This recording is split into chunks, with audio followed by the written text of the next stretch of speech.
E no primeiro dia da festa dos pães sem fermento, ou pães asmos, depende da tradução com que você esteja nas mãos, quando se fazia o sacrifício do cordeiro pascal, os discípulos de Jesus lhe perguntaram: onde quer que façamos os preparativos para que o Senhor possa comer a Páscoa? Então Jesus enviou 2 dos seus discípulos, dizendo-lhes: vão até a cidade. Ali, um homem trazendo um cântaro de água sairá ao encontro de vocês. Sigam esse homem e digam ao dono da casa em que ele entrar, que o mestre pergunta: onde fica o meu aposento no qual comerei a Páscoa com os meus discípulos?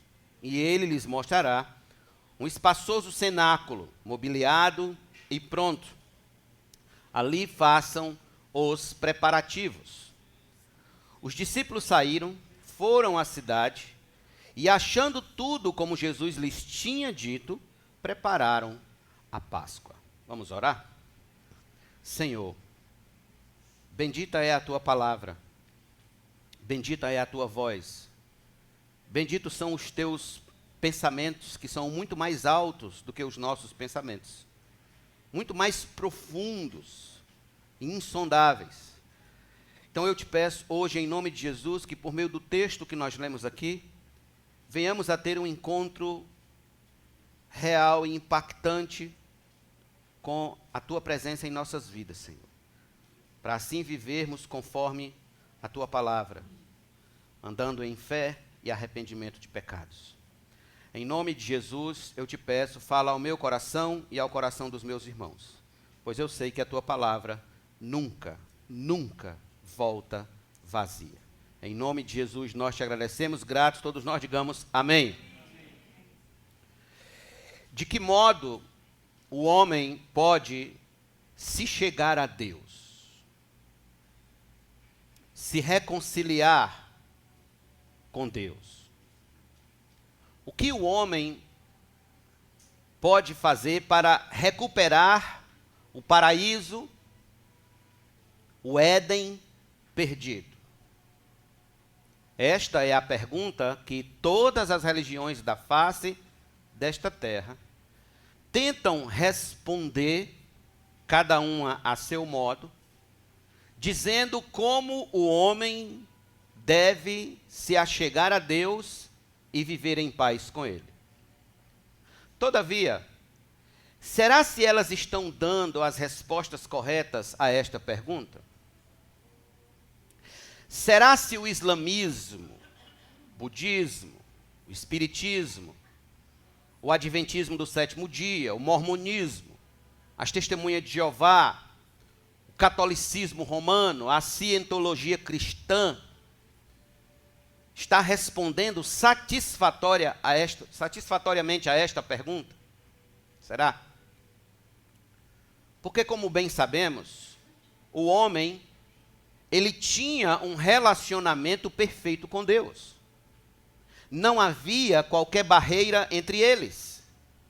Muito pelo contrário, eles conviviam pacificamente, harmoniosamente, em perfeita paz, enquanto o homem obedecia a Deus e se deleitava nele. Entretanto, houve um dia em que o homem resolveu pagar para ver. Resolveu pagar para ver como ficaria sua vida se ele comesse do fruto da árvore que Deus disse que ele não comesse. Em busca de uma liberdade plena, de ser igual a Deus, ele desobedeceu ao seu Criador e comeu o fruto proibido. Gênesis 3, do 1 ao 7. A grande questão que se segue após esse triste fato é a condição em que o homem passou a viver espiritualmente em seu relacionamento com Deus. Antes disso acontecer, o homem tinha a sua obediência, o pacto de obras, como resposta para se justificar diante de Deus, para se tornar aceitável diante de Deus. A obediência do homem em não comer o fruto o tornava justo diante do seu Criador. No entanto, agora, após a desobediência, não havia mais nada que tornasse o homem aceitável diante de Deus. O homem não tinha mais como se justificar diante de Deus, passando a existir, então, numa condição de injusto aos olhos do seu Criador. Todas as suas ações e pensamentos, todas as suas obras e intenções se tornaram agora escravas do pecado, dos desejos de sua carne, corrompidas desde o ventre da própria mãe, existindo como pecadores inveterados por essência. Suas melhores obras sobre este mundo passaram agora a ser vistas por Deus como trapos de imundícia. Nada mais o justifica diante do Senhor, onde até o bem que o homem faz está sujo de pecado, de intenções idólatras de seu próprio coração. Agora, portanto, o homem ele está carimbado no céu como injusto, inimigo de Deus, apartado de Deus, expulso do paraíso, sem paz com Deus, existindo com uma natureza rebelde a seu Criador. Em Romanos capítulo 3, verso 9 a 12 e 23, Paulo disse: que se conclui? Temos nós alguma vantagem? Não, de forma nenhuma. Pois já temos demonstrado que todos, tanto judeus como gregos, porque naquela época, quando você queria falar toda a humanidade, você se referia dizendo tanto judeus como gregos, ou tanto judeus como gentios, estão debaixo do pecado. Como está escrito, não há justo nenhum sequer, não há quem entenda, não há quem busque a Deus, todos se extraviaram, juntamente se tornaram inúteis. Não há quem faça o bem, não há nenhum sequer, pois todos pecaram e carecem da glória de Deus.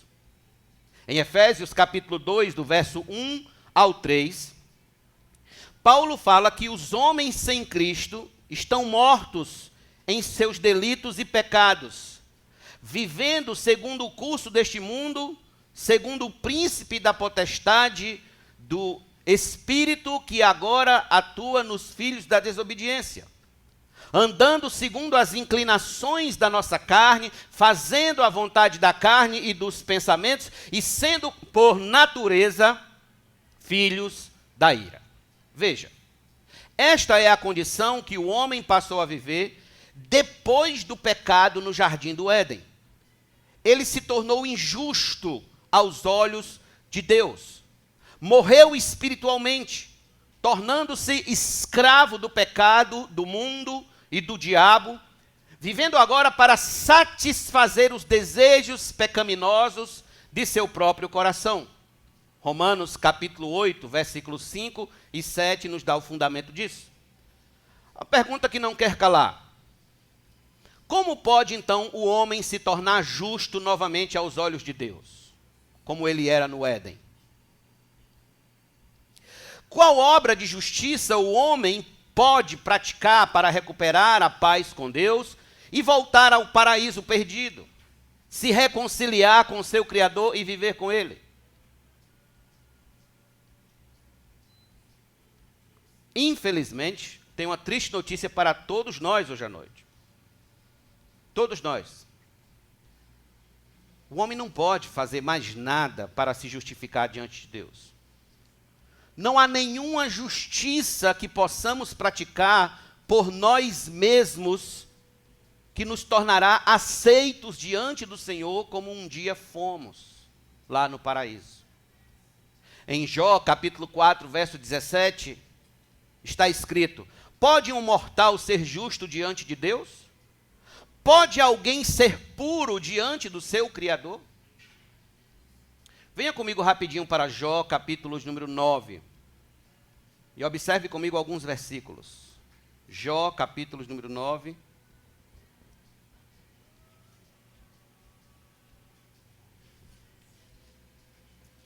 Verso de número 1 a 4, para começar. Perdão. Então Jó respondeu: na verdade sei que assim é, porque como pode o mortal ser justo diante de Deus? Se quiser discutir com ele, nem a uma de 1000 coisas lhe poderá responder. Ele é sábio de coração e grande em poder, e quem ousou desafiá-lo e sobreviveu? Agora veja o verso 14 a 16. Como então poderei eu responder a ele? Como escolher as minhas palavras para argumentar com ele? Ainda que eu fosse justo, não lhe responderia. Pelo contrário, pediria misericórdia ao meu juiz. Ainda que eu o chamasse e ele me respondesse, nem por isso eu creria que ele deu ouvidos à minha voz. Veja o verso 19 e 20. Se é uma questão de força, ele é forte. Se é uma questão de justiça, ele dirá: quem pode me intimar? Ainda que eu seja justo, a minha boca me condenará. Embora eu seja íntegro, ela me declarará culpado. Agora veja o verso de número 25. Os meus dias são mais velozes do que um corredor. Fogem sem ter visto a felicidade. Passam como barcos de junco, como a águia que se lança sobre a presa. Se eu disser, vou esquecer a minha queixa, deixarei o meu ar triste e ficarei contente.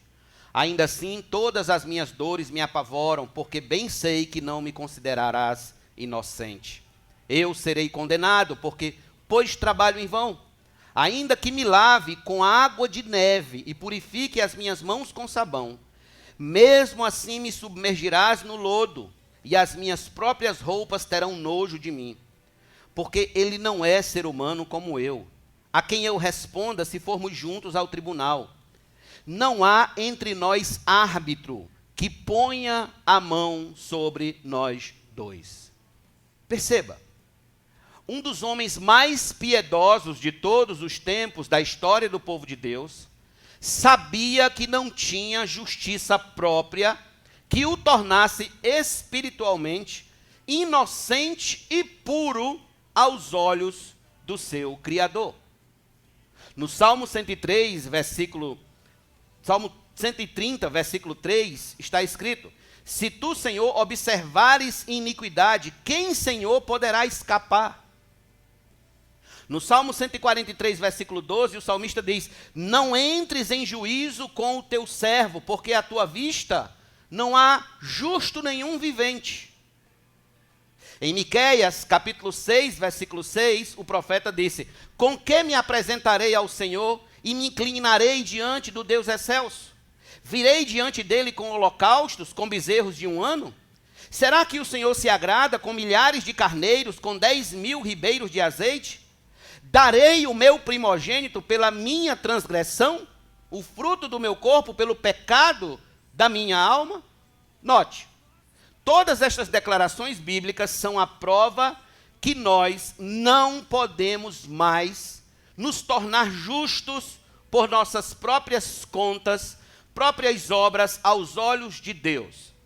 Ainda que hajamos como os adoradores de Moloque, queimando nossos próprios filhos em sacrifício, não teremos mais o favor de Deus. Vocês devem lembrar que foi exatamente isso que levou Martinho Lutero ao desespero. Ele queria, porque queria se justificar diante de Deus. Ele se trancou num mosteiro. Ele rezava muito, ele rezava dia e noite, fazia penitências, muitas confissões de pecado ao padre que o mentoreava, que até chegava a chatear o padre.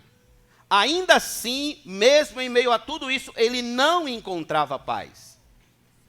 Ele viu que não era por muitas penitências e autoflagelações, obras de caridade, peregrinações a Roma, procissões, rezas e sacrifícios espirituais, que ele conseguiria se tornar justo aos olhos de Deus.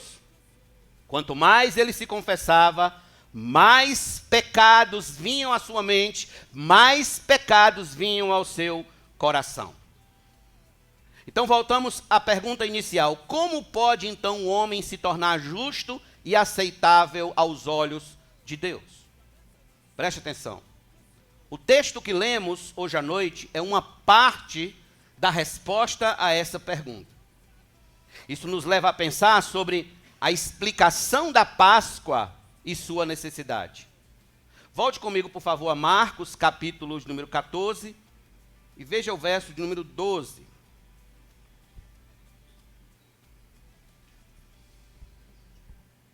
E no primeiro dia da festa dos pães sem fermento, quando se fazia o sacrifício do cordeiro pascal, os discípulos de Jesus lhe perguntaram: onde quer que façamos os preparativos para que o Senhor possa comer a Páscoa?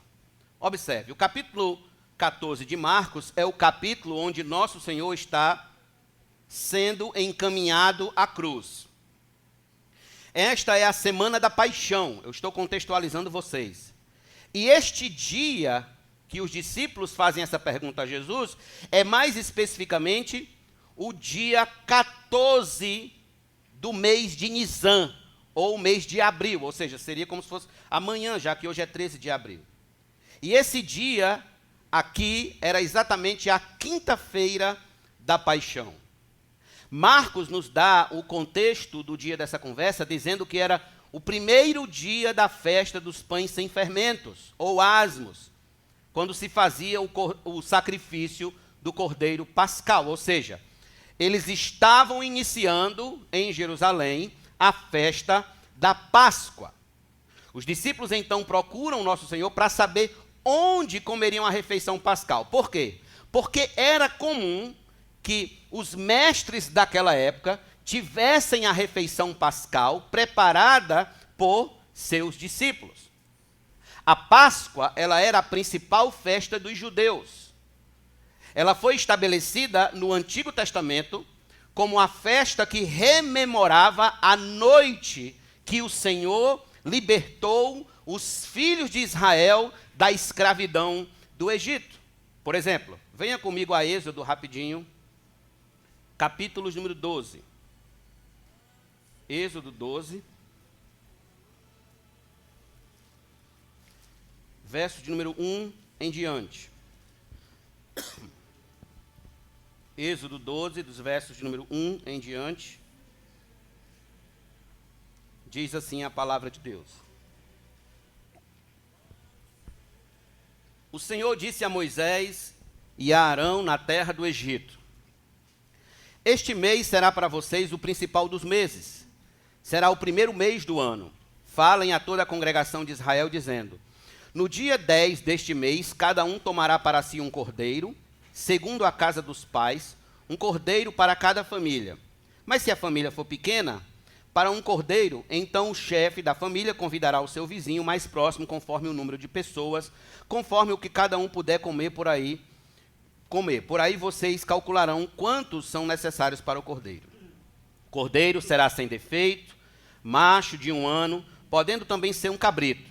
Vocês guardarão o cordeiro até o 14º dia deste mês, dia 14. E todo o ajuntamento da congregação de Israel o matará no crepúsculo da tarde. Pegarão um pouco do sangue e o passarão nas 2 ombreiras e na viga superior das casas, da porta, em que o comerem. Naquela noite comerão a carne assada no fogo, com pães sem fermento e ervas amargas. Não comam do animal nada cru, nem cozido em água, porém assado ao fogo, a cabeça, as pernas e as vísceras. Não deixem nada do cordeiro até pela manhã. O que, porém, ficar até pela manhã, queimem. É assim que vocês devem comê-lo. Já prontos para viajar, com as sandálias nos pés e o cajado na mão. Comam depressa. É a Páscoa do Senhor. Porque naquela noite passarei, grife essa palavra, passarei pela terra do Egito e matarei na terra do Egito todos os primogênitos, tanto das pessoas como dos animais, e executarei juízo sobre todos os deuses do Egito. Eu sou o Senhor.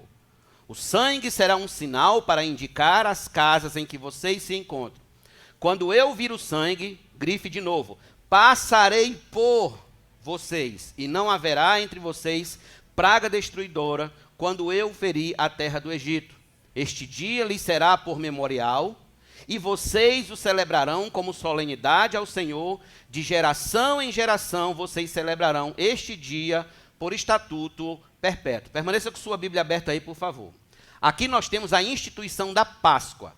Ela marcaria o dia em que o Senhor feriu o Egito com morte, mas nas casas onde estava o sangue do Cordeiro Pascal, nos umbrais das portas, o Senhor passaria por cima daquela casa, livrando-a da última praga. A palavra Páscoa, aram no hebraico, e Pasca em grego, significa exatamente passar por cima, ou passar sobre, que foi exatamente o que aconteceu naquele dia. O Senhor passou por cima da casa dos israelitas e não matou os seus primogênitos. Agora veja ainda no capítulo 12, versículo de número 15 a 17, que fala sobre a festa dos pães sem fermentos ou pães asmos. 15. 7 dias vocês comerão pães sem fermento. Logo, no primeiro dia, tirem o fermento das suas casas, pois todo aquele que comer coisa levedada, desde o primeiro dia até o 7º dia, será eliminado de Israel. No 10º dia do mês de abril, eles já começavam a procurar dentro de casa onde tinha fermento. Eles saíam fazendo uma varredura. Onde tinha fermento, eles tinham que jogar fora. Não podia ter nada de fermento dentro da casa, para quando chegasse no primeiro dia da festa dos pães asmos, não ter nenhum farelinho de fermento. Versículo número 18. No primeiro dia vocês terão uma santa assembleia, e também no 7º dia terão santa assembleia. Não façam nenhum trabalho nesses dias, exceto o que diz respeito ao comer. Somente isso poderão fazer. Guardem a festa dos pães sem fermento, porque nesse mesmo dia tirei os exércitos de vocês da terra do Egito. Portanto, vocês guardarão este dia de geração em geração por estatuto perpétuo. Permaneça com a Bíblia aberta aí. A festa dos pães sem fermentos indicava a urgência de sair do Egito, ou seja, não daria tempo de esperar o fermento levedar a massa dos pães para que eles saíssem do Egito. Veja o versículo número 39. E assaram pães sem fermentos da massa que levaram do Egito, pois a massa não tinha levedado, porque eles foram expulsos do Egito. Não puderam deter-se e não haviam preparado para si provisões. Então note, aqui nós temos a instituição da festa da Páscoa e dos pães sem fermentos. Flávio Josefo, historiador judeu, diz que a festa dos pães sem fermentos e a Páscoa são a mesma coisa, são uma festa só.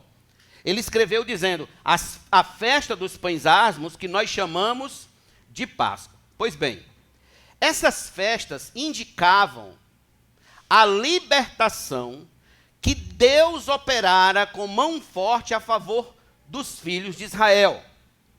Eles eram escravos na terra do Egito.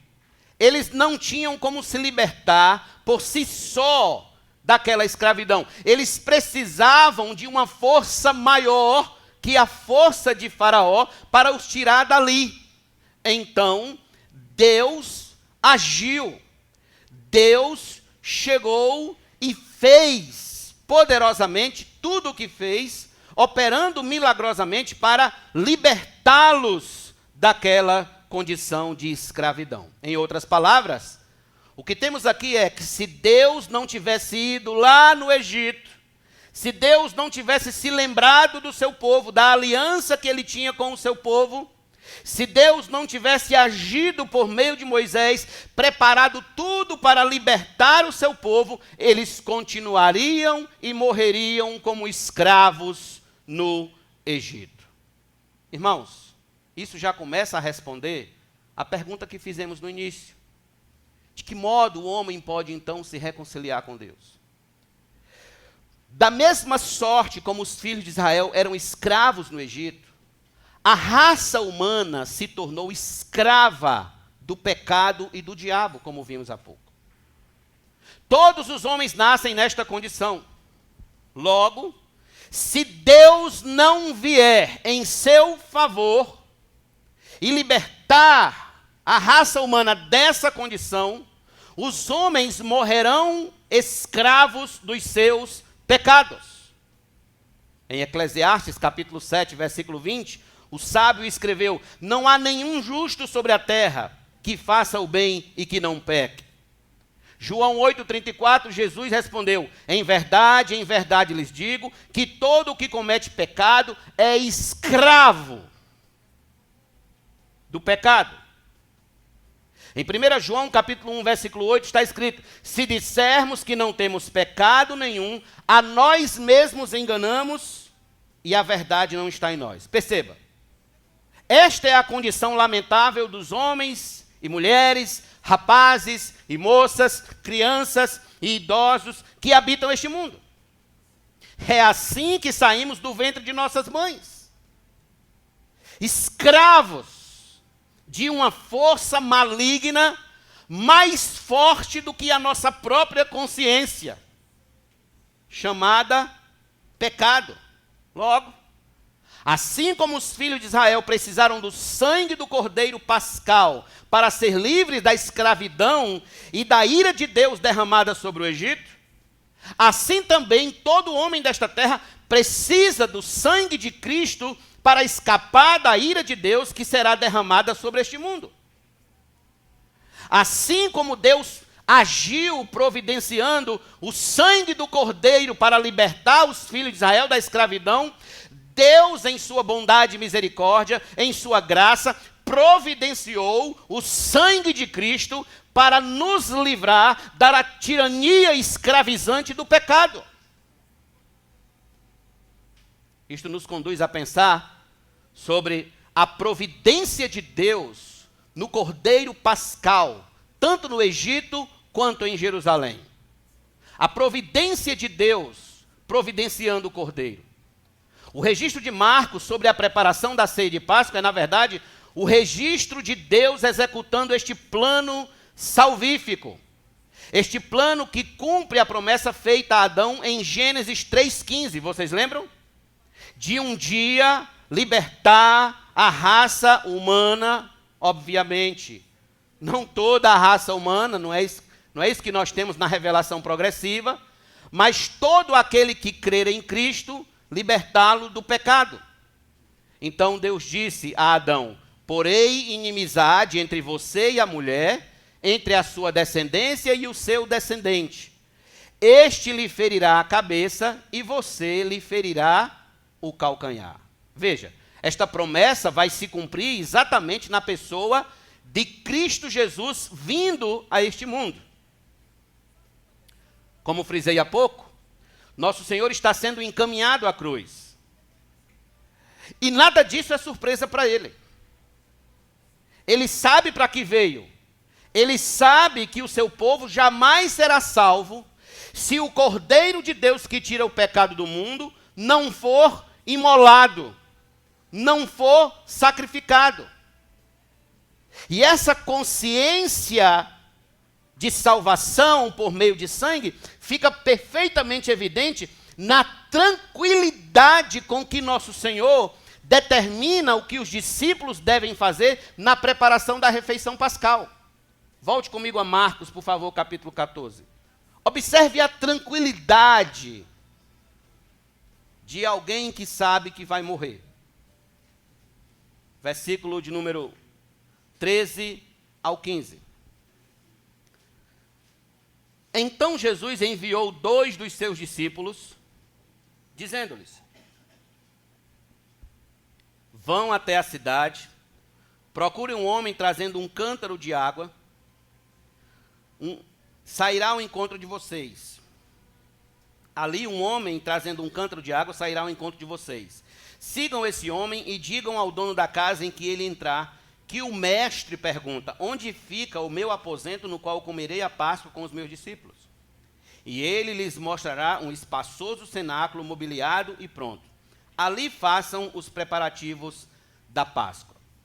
Esse texto ele pode ser comparado a Marcos, capítulo de número 11, do verso de número 1 a 4, quando Jesus dá ordens aos discípulos que preparem a sua entrada triunfal em Jerusalém, confirmando assim a sua consciência de ida à cruz. Perceba, nestas instruções dadas aos discípulos, nós temos alguns fatos interessantes que mostram a providência de Deus na execução do plano de salvação do seu povo. Em primeiro lugar, os discípulos que foram enviados foram Pedro e João, conforme Lucas 22, versículo 8. Em segundo lugar, a Páscoa ela só podia ser celebrada em Jerusalém, dentro dos muros de Jerusalém ou nas encostas dos montes junto a Jerusalém. E como eles estavam em Betânia, eles precisavam ir à cidade. E eles tinham que passar a noite na cidade ou nessas encostas. Em terceiro lugar, um homem com um cântaro de água na cabeça.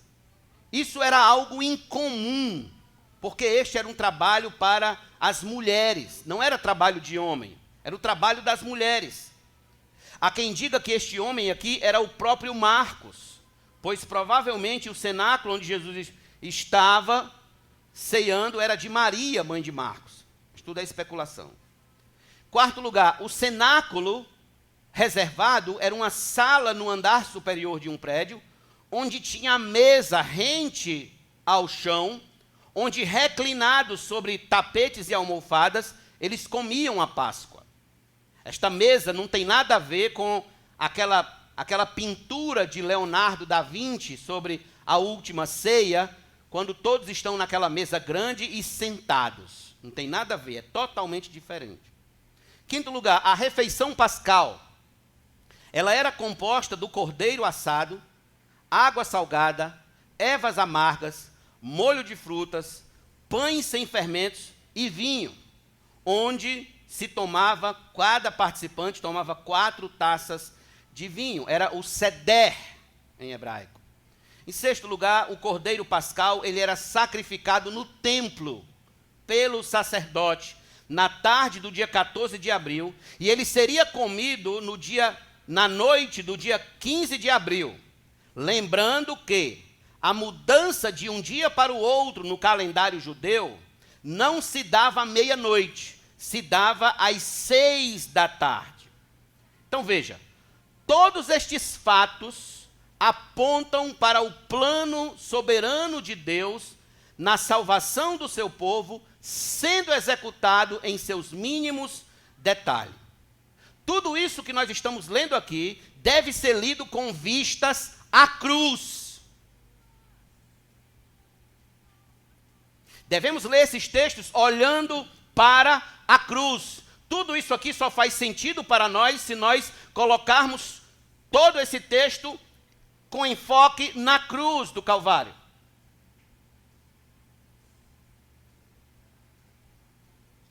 Notem como nosso Senhor dá ordens com toda tranquilidade e segurança, consciente do que o aguardava logo mais como Cordeiro de Deus. No versículo 8 deste mesmo capítulo 14, ele disse que a mulher que derramou nardo puro sobre a sua cabeça estava ungindo-o antecipadamente para a sua morte. No capítulo 8, 9 e 10, ele já tinha falado aos discípulos sobre a sua morte. Jesus sabia, então, da importância do seu sangue no plano da redenção eterna. Sabia que assim como foi necessário sangue para salvar os filhos de Israel do Egito, assim também seria necessário o seu sangue para salvar os escolhidos de Deus da escravidão do pecado e da maldição da morte. Em João capítulo 1, versículo 29, João Batista apontou para Cristo e disse: Eis o Cordeiro de Deus que tira o pecado do mundo. Em 1 Coríntios capítulo 5, versículo 7, o apóstolo Paulo disse: Joguem fora o velho fermento para que vocês sejam nova massa, como de fato já são sem fermento. Pois também em Cristo, nosso Cordeiro Pascal foi sacrificado.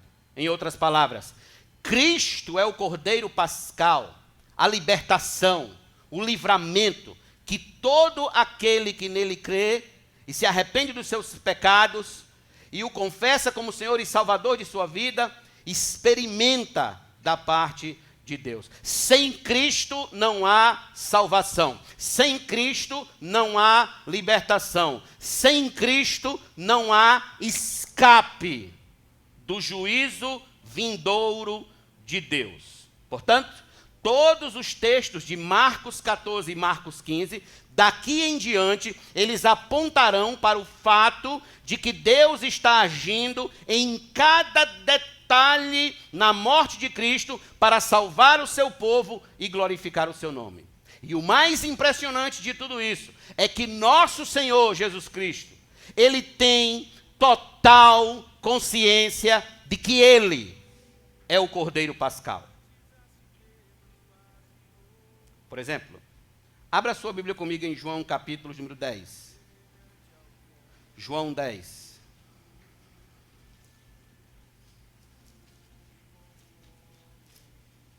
Olha a consciência de nosso Senhor, que consciência profunda, que tranquilidade serena, profunda, daquele que sabe que vai morrer logo logo. Verso de número 11 a 18. Eu sou o bom pastor dá a vida pelas ovelhas. O mercenário que não é pastor, a quem não pertence às ovelhas, vê o lobo chegando, abandona as ovelhas e foge. Então o lobo as arrebata e dispersa. O mercenário foge porque é mercenário e não se importa com as ovelhas. Eu sou o bom pastor, conheço as minhas ovelhas e elas me conhecem. Assim como o Pai me conhece e eu conheço o Pai, e dou a minha vida pelas ovelhas. Ainda tenho outras ovelhas, não deste aprisco. Preciso trazer também estas. No caso aqui, éramos nós, os gentios. Elas ouvirão a minha voz, e então haverá um só rebanho e um só pastor. Por isso o Pai me ama, porque eu dou a minha vida para recebê-la outra vez. Ninguém tira a minha vida. Pelo contrário, eu espontaneamente a dou. Tenho autoridade para entregá-la e também para reavê-la. Este mandato recebi de meu Pai. Agora vá para o capítulo número 12, verso número 20.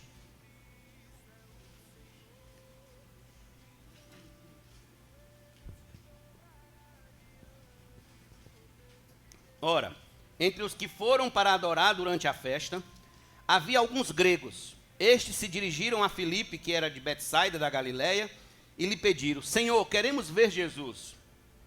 Filipe foi dizê-lo a André, e André e Filipe o comunicaram a Jesus. Então Jesus se dirigiu a eles, dizendo: É chegada a hora de ser glorificado o Filho do Homem. Em verdade lhes digo, se o grão de trigo caindo na terra não morrer, fica ele só. Mas se morrer, produz muito fruto. Quem ama a sua vida, perde-a, mas aquele que odeia a sua vida neste mundo irá preservá-la para a vida eterna. Se alguém me serve, siga-me, e aonde eu estou, ali estará também o meu servo. E se alguém me servir, meu Pai o honrará. Agora a minha alma está angustiada, e o que direi? Pai, salva-me desta hora? Não, pois foi precisamente com este propósito que eu vim para esta hora. Pai, glorifica o teu nome. Em João capítulo 15, verso de número 13, ele disse: Ninguém tem amor maior do que este, de alguém dar a própria vida pelos seus amigos. Jesus estava consciente de que somente o seu sangue poderia libertar os homens da tirania do pecado e do juízo vindouro. De que modo, então, o homem pode ser justificado?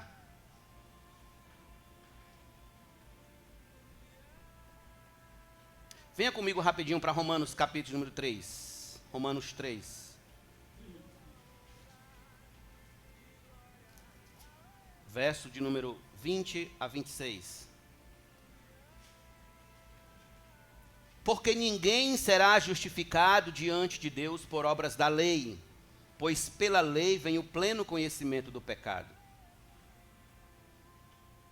Mas agora, sem lei, a justiça de Deus se manifestou, sendo testemunhada pela lei e pelos profetas. É a justiça de Deus mediante a fé em Jesus Cristo, para todos e sobre todos os que creem. Porque não há distinção, pois todos pecaram e carecem da glória de Deus, sendo justificados gratuitamente por sua graça, mediante a redenção que há em Cristo Jesus, a quem Deus apresentou como propiciação no seu sangue, mediante a fé. Deus fez isso para manifestar a sua justiça, por ter ele, na sua tolerância, deixado impunes os pecados anteriormente cometidos, tendo em vista a manifestação da justiça no tempo presente, a fim de que o próprio Deus seja justo e o justificador daquele que tem fé em Jesus. A gente não pode mais nos justificar diante de Deus, mas Deus pode nos justificar diante dele mediante a fé que a gente põe em seu Filho. É tanto que Paulo, no capítulo número 5, versículo 1, ele diz: justificado, pois, mediante a fé, temos paz com Deus, por meio do nosso Senhor Jesus Cristo. E aí, no versículo 8 e 9, fica mais claro ainda. Por que que Deus resolveu nos justificar? Mesmo nós não merecendo, mesmo nós sendo miseráveis pecadores, gente ruim, perversa, gente que está disposta a praticar toda sorte de males, toda sorte de desobediência, tudo que não presta pode ser colocado na nossa conta aqui, dá certo. E Deus, então, em sua bondade, mostra como foi que ele resolveu nos justificar. Versículo número 8. Mas Deus prova o seu próprio amor para conosco, pelo fato de ter Cristo morrido por nós quando ainda éramos pecadores. Logo, muito mais agora, sendo justificado pelo seu sangue, seremos por ele salvos da ira. Note, todos esses versos revelam a providência de Deus, preparando a salvação do seu povo por meio da morte do seu Filho unigênito, sem o sangue do qual não há salvação, não há perdão, não há remissão. Somente as obras de Cristo consumadas na cruz, consumadas no Calvário, podem nos tornar justos aos olhos de Deus. Atos capítulo 10, verso 43. Nele temos a redenção pelo seu sangue, a remissão dos pecados, segundo a riqueza da sua graça. Em Efésios 1, 7, Paulo disse: nele temos a redenção pelo seu sangue, a remissão dos pecados, segundo a riqueza da sua graça. 1 João 7, se andarmos na luz como ele está na luz, mantemos comunhão uns com os outros, e o sangue de Jesus, seu Filho, nos purifica de todo pecado. Deixe-me perguntar, você quer andar em paz com Deus? Quer viver em paz reconciliado com o seu Criador? Quer dormir hoje à noite com a consciência tranquila de que está tudo bem entre você e Deus? Aqui está a resposta que as religiões deste mundo não podem dar, como se reconciliar ou se religar a Deus. As demais religiões dizem que você precisa fazer alguma coisa, que você precisa praticar boas obras, fazer penitências, e orar tantas vezes ao dia, e comer só isso ou comer só aquilo, e se vestir assim ou se vestir assado, ou ir a pé de um lugar até outro, ou fazer uma peregrinação anual. Só assim você realmente estará pronto para ser aceito no céu. Irmãos, se nós estudarmos o islamismo com calma, vocês vão perceber o quão desesperador é o islamismo. Eles não têm certeza nenhuma de salvação. Eles não têm nenhuma certeza de salvação. Eles vivem em desespero. Sabe por que que eles são tão rigorosos nas suas práticas religiosas? Porque aquilo ali é o que é o que talvez possa salvar eles. Não quer dizer que vai salvar, não. Talvez eles sejam salvos. Por isso que eles seguem rigorosamente 3 orações ao dia, uma peregrinação, tem que ir pelo menos uma vez na vida a peregrinar lá em Meca, ou coisa do tipo, e tantas outras obrigações que não passa de falso moralismo. Por quê? Porque eles não têm Cristo. Para eles, só a fé não basta, tem que fazer alguma coisa, eu tenho que fazer alguma coisa, eu tenho que fazer alguma coisa, eu tenho que fazer alguma coisa, eu tenho que agir. Entretanto, não é isso que a Bíblia diz. A Bíblia diz que somente o sangue do Cordeiro Pascal, somente o sangue de Cristo pode nos religar a Deus novamente. Somente pelo sangue de Cristo nós podemos nos reconciliar com o nosso Criador. Somente pelo sangue de Jesus podemos ser justificados diante de Deus. E tudo o que a gente precisa fazer agora é crer no nome de Cristo. Depositar fé no nome do unigênito Filho de Deus. Só isso. Amigo, em nome de Deus e das Escrituras, ouça. Pare de achar que Jesus morreu numa cruz só para lhe fazer rico. Só para lhe fazer influente, poderoso, cheio de conforto e saúde neste mundo, de dinheiro no banco, de luxo, de fama, de glória. Pare! Em nome de Deus e das Escrituras, pare! Não foi para isso. Ele não veio aqui para isso. Ele não foi à cruz para isso. Ele foi à cruz para lhe reconciliar com Deus. Ele foi à cruz para abrir o caminho de acesso da sua alma aos céus. Foi para isso que ele veio. Não importa o tamanho ou a gravidade do seu pecado, não importa o quão pecador você é, o quão pecador nós somos, não importa como você viveu até aqui, não importa o que você fez, não importa o mais sujo pecado seu, pode ser lavado e remido no sangue do Cordeiro de Deus. Pode ser lavado e remido. Porque o sangue de Cristo é infinitamente mais poderoso para reconciliar a sua alma com Deus e libertar seu coração da escravidão da carne do que qualquer pecado que você possa ter cometido contra ele. A promessa de Deus no sangue de Cristo não falha. O plano salvífico de Deus é infalível. Infalível.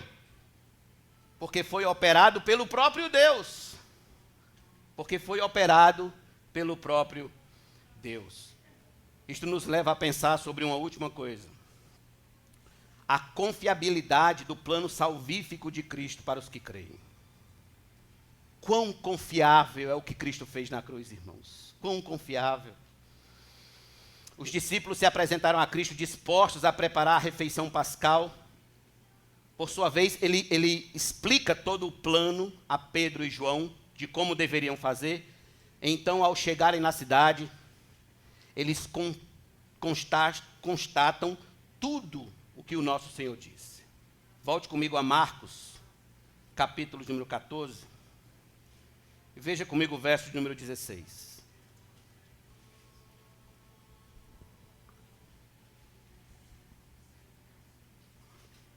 Os discípulos saíram, foram à cidade, e achando tudo como Jesus lhes tinha dito, prepararam a Páscoa. Observe. Profundamente interessante notar aqui, olhe bem para esse versículo. Os verbos que se sobrepõem um ao outro neste verso. Olha a sequência. Saíram, foram, do verbo ir, achando ou encontrando, euron, no grego, essa palavra achando que é euron, de onde vem aquela famosa palavra de Arquimedes, eureka. E prepararam. Isso denota duas coisas importantes aqui. Primeiro, o empenho deles em servir a Cristo. Eles agiram. Não se mostraram indiferentes à causa de Cristo. Honraram seu mestre com a refeição pascal. É óbvio que isso tem algo a nos dizer sobre a nossa disposição em servir a Cristo. A atitude dos discípulos, comparada às nossas atitudes, nos diz se somos diligentes ou negligentes para com a obra de Cristo. Você sabe, você que me ouve aqui hoje à noite, você sabe o quanto e como você tem se desgastado na obra de Cristo. Você sabe. Se muito, se pouco ou se nada. Se você é diligente, enérgico, empolgado quando se trata da obra de Deus, ou se você é negligente, inerte e frio quando se trata da causa do Mestre. Você o sabe. Em segundo lugar, nós temos neste versículo a confiabilidade do plano de Cristo, ou seja, tudo o que ele disse aos discípulos aconteceu exatamente igual. No capítulo 11 eu falei que ocorreu a mesma situação. Tudo que Jesus disse para a sua entrada triunfal em Jerusalém aconteceu. Os comentaristas aqui eles vão se dividir, porque uns dizem que Jesus já tinha acertado tudo antes, nas vindas anteriores a Jerusalém. Outros dizem que foi presciência divina. Foi uma presciência de Deus ali para ele. Pois até mesmo ver um homem carregando um cântaro de água,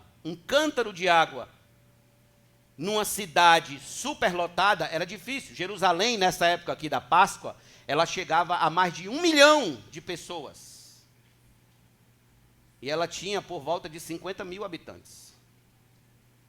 Mas ela chegava a mais de 1 milhão de pessoas na cidade e na encosta da cidade para celebrar a Páscoa. Bem, o texto não nos diz se foi planejado ou presciência.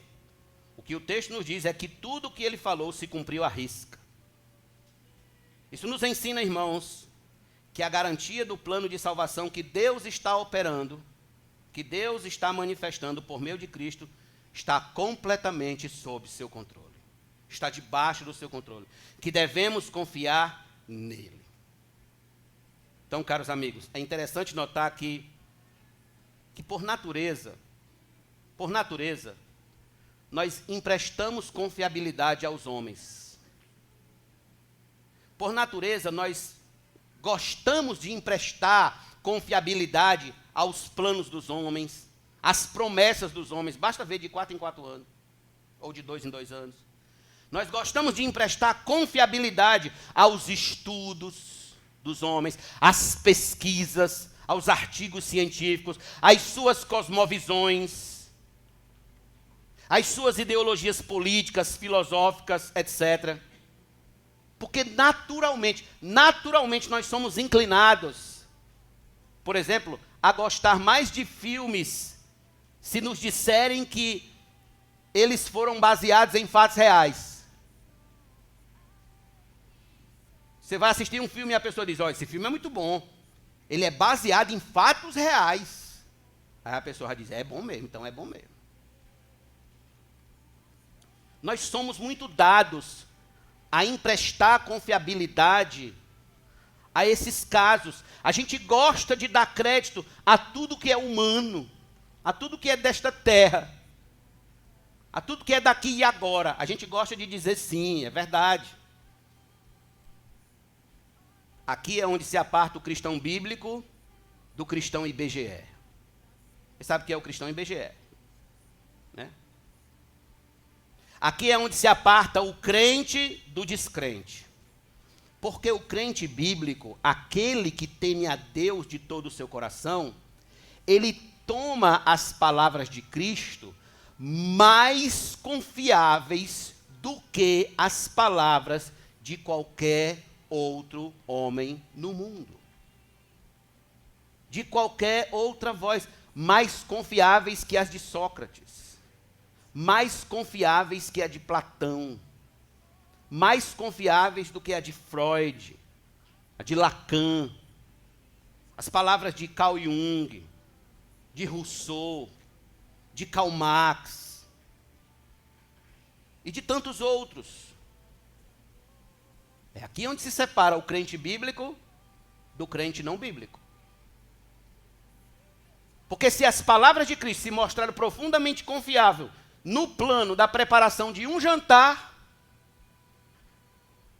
de um jantar, que dizer então de tudo que ele já revelou sobre o jantar na eternidade? De tudo que ele já revelou sobre a ceia das bodas do Cordeiro que sua igreja terá com ele na glória. Por isso que em Apocalipse capítulo 1, versículo 1 a 3, está escrito: revelação de Jesus Cristo, a qual Deus lhe deu para mostrar aos seus servos as coisas que em breve devem acontecer, e que ele, enviando o seu anjo, deu a conhecer ao seu servo João, que atestou a palavra de Deus e o testemunho de Jesus Cristo quanto a tudo o que viu. Bem-aventurado aquele que lê, e bem-aventurados aqueles que ouvem as palavras da profecia e guardam as coisas nela escritas, pois o tempo está próximo. Perceba, João escreve atestando, emprestando total confiabilidade, veracidade às palavras de Cristo sobre tudo que está revelado para a igreja de Cristo nos céus. E felizes são os que abraçam esta palavra como sua tábua de salvação e seu banquete de alegria. Felizes. Por exemplo, olha o que Jesus revelou a respeito do jantar que os crentes nascidos de novo terão com ele. Abra sua Bíblia em Apocalipse, capítulo número 19.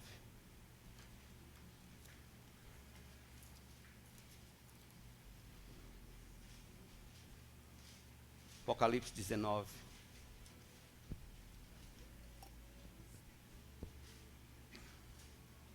Verso de número 5 a 10.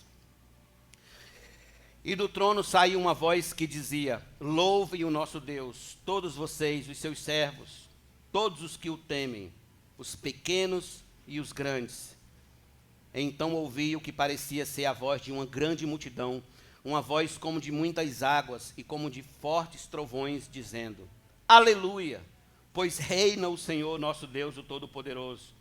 Alegremo-nos, exultemos e demos-lhes a glória, porque chegou a hora das bodas do Cordeiro, e a noiva dele já se preparou. A ela foi permitido vestir-se de linho finíssimo, resplandecente e puro, porque o linho finíssimo são os atos de justiça dos santos. Então o anjo me disse: escreva, bem-aventurados aqueles que são chamados à ceia das bodas do Cordeiro. E acrescentou: são estas as verdadeiras palavras de Deus. Prostrei-me diante dos seus pés para adorá-lo. O anjo, porém, me disse: não faça isso. Sou um servo de Deus, assim como são você e os seus irmãos, que guardem o testemunho de Jesus. Adore a Deus, pois o testemunho de Jesus é o espírito da profecia. Veja, o mesmo que revelou a Pedro e João o plano do jantar da Páscoa, agora revela a João como será a ceia das bodas do Cordeiro de Deus, Cristo Jesus. Tudo o que precisamos fazer é o que, pastor? Confiar e viver segundo o espírito da profecia. Segundo tudo que está revelado. Aí eu pergunto: você crê nas revelações de Jesus Cristo? Sabe o que os teólogos liberais vão dizer a respeito do que aconteceu referente à preparação da Páscoa? Eles vão dizer que tudo aquilo ali é um mito. Tudo é mito. Tudo aí são fábulas, historinhas para as pessoas que antigamente não tinham o grau de cultura que nós temos, para que eles crescem e assim até aliviassem das suas cargas, das suas pressões de vida, do seu dia a dia. Não passa de mito. Rudolf Bultmann vai dizer isso, e alguns outros liberais vão dizer que tudo isso não passava de mito. Você crê que as palavras de Jesus são apenas um mito? Quem crê que as palavras de Jesus eram um mito, diz amém.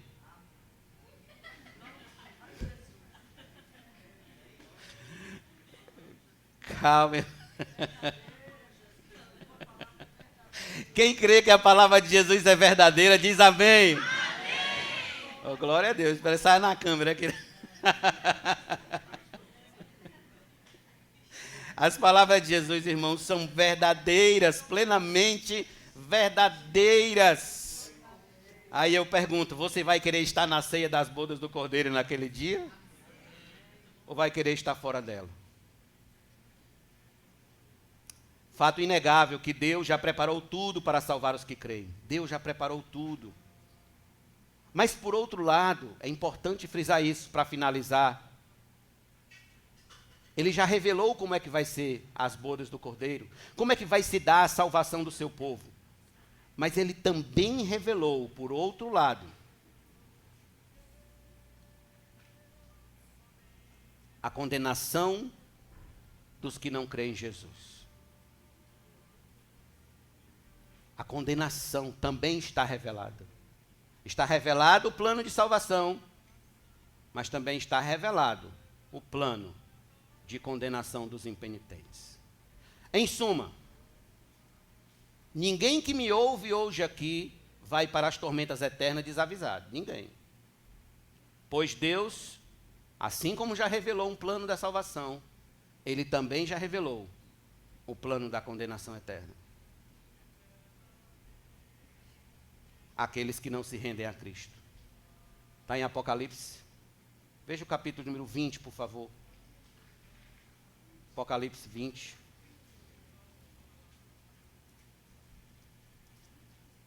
Verso de número 11 a 15. Veja a revelação de Cristo a João. O plano sendo revelado, o plano de condenação. Vi um grande trono branco e aquele que está sentado nele. A terra e o céu fugiram da presença dele. E então não se achou lugar para eles. Vi também os mortos, os grandes, os pequenos, que estavam em pé diante do trono. Então foram abertos livros, ainda outro livro, o livro da vida foi aberto. E os mortos foram julgados segundo as suas obras, conforme o que estava escrito nos livros. O mar entregou os mortos que nele estavam. A morte e o inferno entregaram os mortos que neles havia. E foram julgados um por um, segundo as suas obras. Então a morte e o inferno foram lançados no lago de fogo. Esta é a segunda morte, o lago de fogo. E se alguém não foi achado inscrito no livro da vida, esse foi lançado no lago de fogo.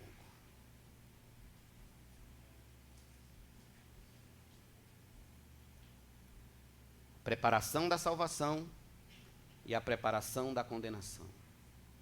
Ambos já foram revelados.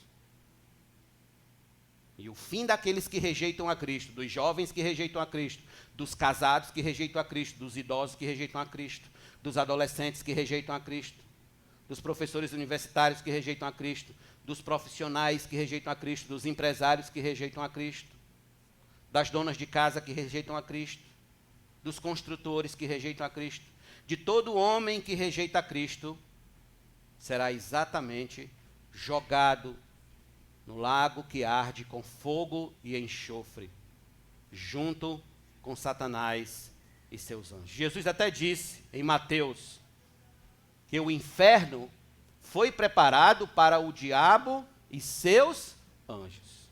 Só vai para lá quem quer. Aí você diz assim, mas pastor, ninguém quer ir para lá. Se ninguém quer, então confesse Cristo como Senhor e Salvador e viva para Ele. Porque se não for assim, está querendo ir para lá. Está evidenciando que quer ir para lá. Permita-me encerrar, trazendo minhas considerações finais a vocês, dizendo que assim como Israel precisou do sangue daquele cordeiro para viver o êxodo da terra do Egito, da mesma sorte nós precisamos do sangue imaculado de Cristo para viver o êxodo, a saída dessa vida de pecado, e assim sermos livres da ira de Deus que virá sobre este mundo mais cedo ou mais tarde. Mais cedo ou mais tarde. Oremos. Senhor, a tua palavra